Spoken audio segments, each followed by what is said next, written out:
Hi everyone. Wouldn't it? Gentlemen, is there cakes left? Have you left everything? I didn't bring them in, by the way. That's Gary's part. So. Who's first? So when we start, if you just introduce yourself for Gary's benefit, so he knows obviously there'll be speaking to him in the future as well. Do we want to start with Alan? Hi, Alan Richardson, Radio Devon. Welcome to St James Park. Difficult decision from your point of view, Gary? Hi Alan. Not at all. Not at all. I think when the job came up, it was really appealing for obvious reasons in terms of the stability that managers get, the time that managers get at this football club. And then from the very first time I met the board and the interview process, I was just more and more excited and more hopeful that I would get the job. And thankfully I'm here now. It is quite a unique football club. How much research do you need to do on how Exeter City works, as it were? Yeah, quite a lot. I've never been down as far as this, shall we say. Obviously the Scottish accent and being from Scotland and mainly based up north when I was at clubs in England as well. So it's great to be here. The weather's fantastic. That's something I'll enjoy. But I had to research the club a lot and look into it.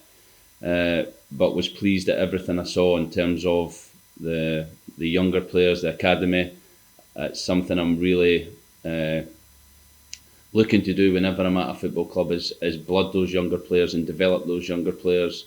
I've been involved at City Football Group at Newcastle under-23s, and that has improved my knowledge of younger players and developing younger players. So it's a big attraction as well to do that at this football club as well. And often when new managers come in, it's because the club's struggling. Obviously, of course, you inherit a very successful club at the moment. Yeah, it's unique in that situation as well. It's not often you get a job where a team is doing well, and the team is doing well at the moment. And I think that it's largely down to Matty Taylor and what he's done, the great job he's done at this football club over a number of years. And I think it's about, adding to that, developing that, evolving the team gradually. So it's not going to be, wholesale changes. The team is doing well, but I want to bring some little changes that I think can improve the team in the short term, the medium term and the long term as well. I'm grateful for that. Thank you very much, Gary. Best of luck. Thank you. Andy? Yeah, hi. I'm Andy from BBC Spotlight, which is a regional telly programme down here. Hi Andy. Hiya. Just looking at the fact that this club, you're the third manager in 16 years, which is quite a rare thing across the Football League. Is that something that kind of you thought, it's the club that gives you a chance to build something and it's a project worth coming to have a go at? Yeah, 100%. I think that is the biggest thing really is time. And whilst I'm somebody that wants to win instantly, and I will be doing everything I can to prepare the team to get them ready to win on Tuesday night, this club looks at the bigger picture and looks to try and develop over time. I think my experience through my coaching and management career to date and what I've learned in terms of coaching and how I can improve the team is something that allows me to do that here and grow the team gradually rather than looking for instant success, which is really difficult.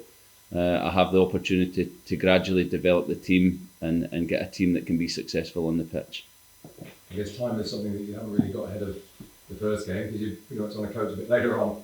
And we've got the derby next week. Has anyone been in your ear about that already? Because obviously you say you've been spending most of your time in Scotland and up north. You've got the Devon derby a week away. Yeah, everyone has mentioned it so far, and we have a difficult start. We're playing the top four in the next 6 games, so it's going to be difficult. But we have to prepare the team to be ready for each of those games, be competitive.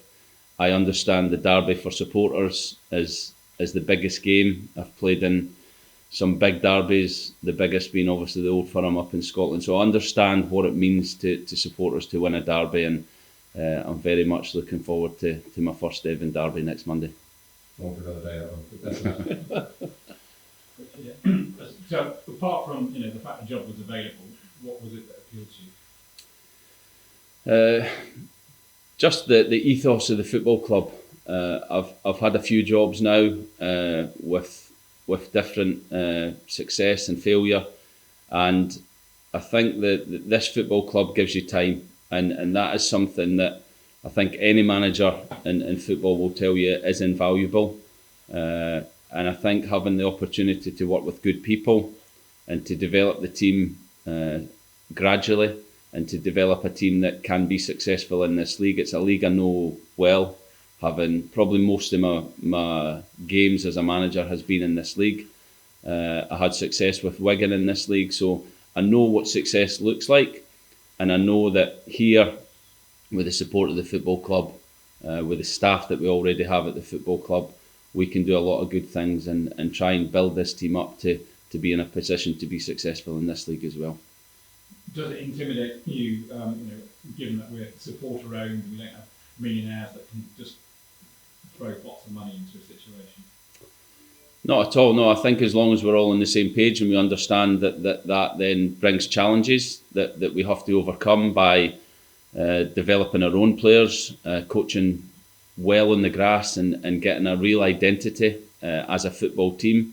That identity won't happen on Tuesday night. You won't see everything I want a team to be on Tuesday night, but you'll see subtle changes that will develop and evolve over time as well.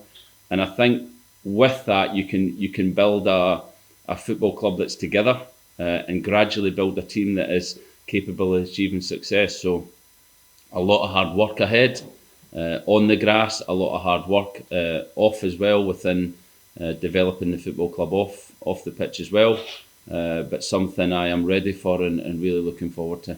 And what do you think? The fans are going to judge you over the next few weeks, and of course you've got some of the toughest games of the season ahead.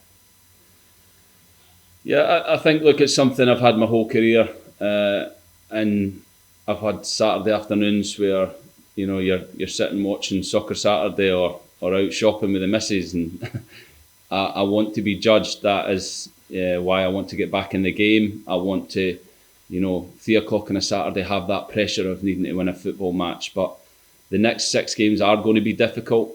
I think it's a fantastic opportunity for everyone at the football club to show who we are and see where this season can go.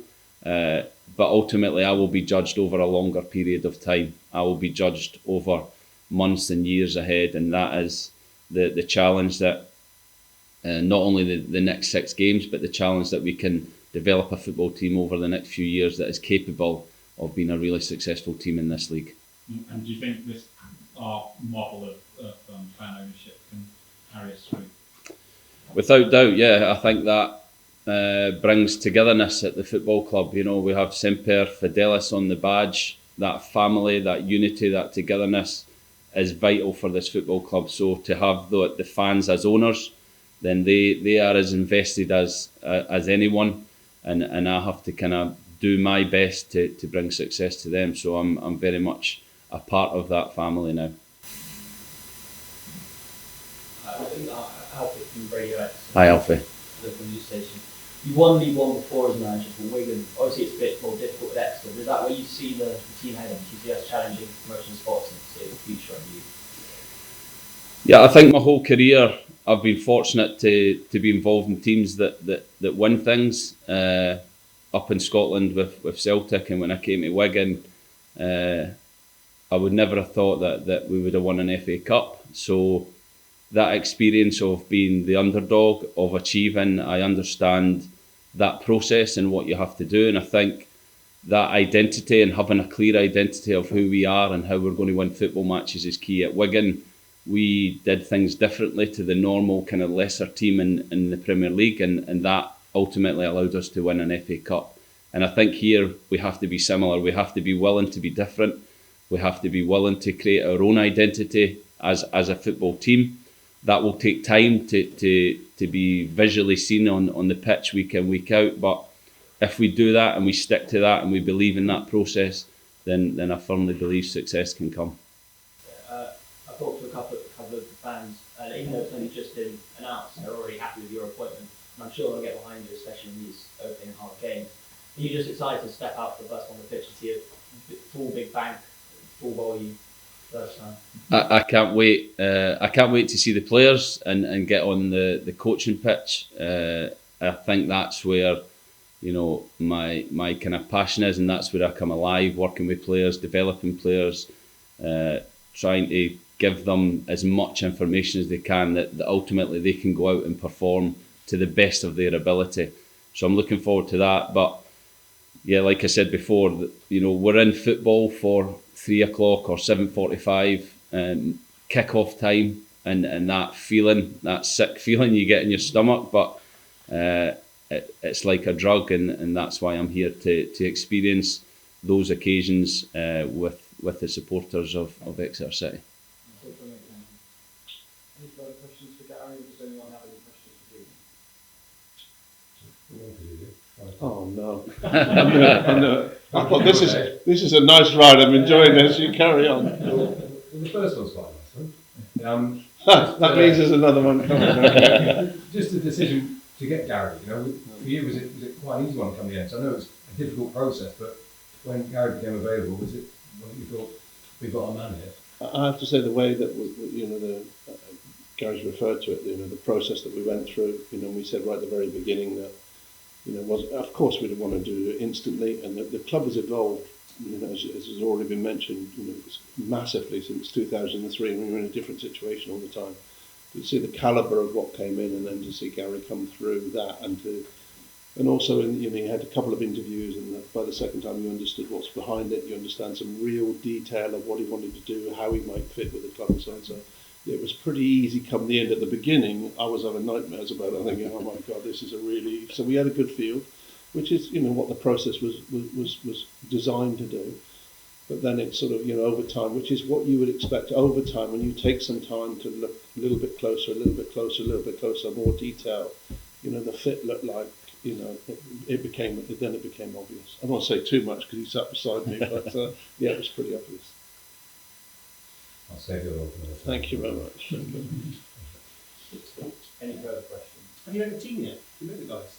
I've not, no. I'm going straight from here to meet the players and the boot room. I've had great conversations with Kevin, who's been a fantastic help so far, and I was delighted for him Saturday to get a win because of the hard work he's done. It's not easy to come in that situation. So delighted to kind of be working with him and meet all the other boot room staff when I get down there. So did you come in? Did you watch the match on Saturday? I watched it in the house. Yeah, considered coming, but I felt it was best to allow Kevin and the staff that had worked so hard to have that moment. And I watched it in the house, and I've watched every other game this season. So I'm fully versed on the squad, ready to meet them. I think when you watch a game, you see football players. Now I want to meet the people and get to know them as people. That's very important to me, because once I get that, then that's much more helpful to me to improve them as players. I spoke to Gary after the game, and he said, I'm not going to do that again, and my heart sunk. What do you mean? What is it? I'm not going to sit on the couch and watch that every day. I watched it with it was great. I watched it with my two sons, and when the goal went in, we were off the couch. So hopefully next time it's the technical area I can be jumping from, because it was, when you're watching something that you're starting to get invested in, and you don't have any control over it, it's difficult. So I'll have a bit more control on Tuesday night.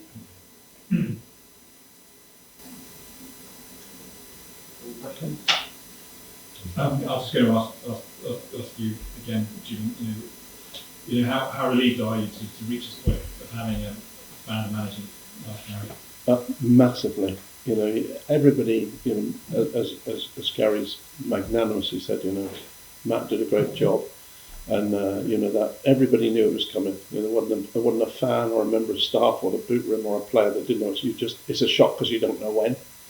There've been other suitors and so on, but then that period when the responsibility of everybody in the room just gets jacked up. Okay, that's not a nice thing. Although, like you, Gary, in a way, I quite like it when there's something really really difficult to get hold of. So that process was like you mentioned about the butterfly in your stomach. That's what I've had for the last few weeks, and that's been disappearing nicely until this point. So you're absolutely right. Yeah, it's a really difficult situation to be in for everybody. But now I feel very comfortable and very, very confident in what we've achieved over that period of time. I know people wanted to, there's been a lot of noise about, what we're waiting for and why, etc. But I thought to take that, people talking in that way was probably better than trying to hurry the process. So from where I was to where I am now is a much better place, I assure you.